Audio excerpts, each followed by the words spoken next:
region. Thank you. Can I say, first of all, I think our intention has to be giving confidence on all routes. And actually giving supports across the industry to like we've done in so many different industries, to get it through this difficult time, and critically to get confidence back in terms of the ability to travel and the ability to get this balance, as I said, between safe travel and protecting public health. I think one of the most difficult times in this summer in terms of the likes of Shannon Airport, I think that period in early July, there was huge public anger at the time at the risk of passengers coming in from the US into Shannon, as it happens, being kind of a source of a flaring again of the disease. Now, I don't think that was a fair assessment of the risk from that sector.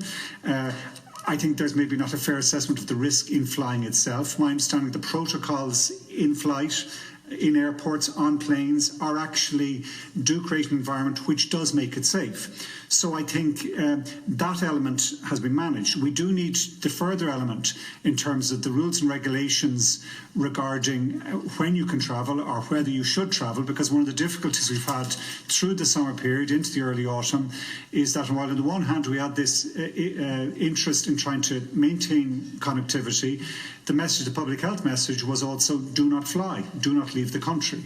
So we need first and foremost to get over that obstacle and that problem, and I believe the European Commission approach can do that, or can help us do that, and it has to be reciprocal, not just with other European Union countries, but with other countries, with the UK, with the US and other destinations outside the European Union. It has to be a standardised system that allows us to have some sort of confidence as to the approach that has been taken. And the difficulty is it has to survive as well the flaring and the falling and rising of this virus, which has been part of the problems as well we've had in the last 3 months.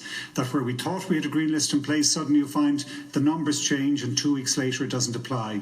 We went with the European green list on the 8th of September, and now barely 3 or 4 weeks later, I don't think there's a single country, maybe there's one country remaining on that list. So that has been the difficulty.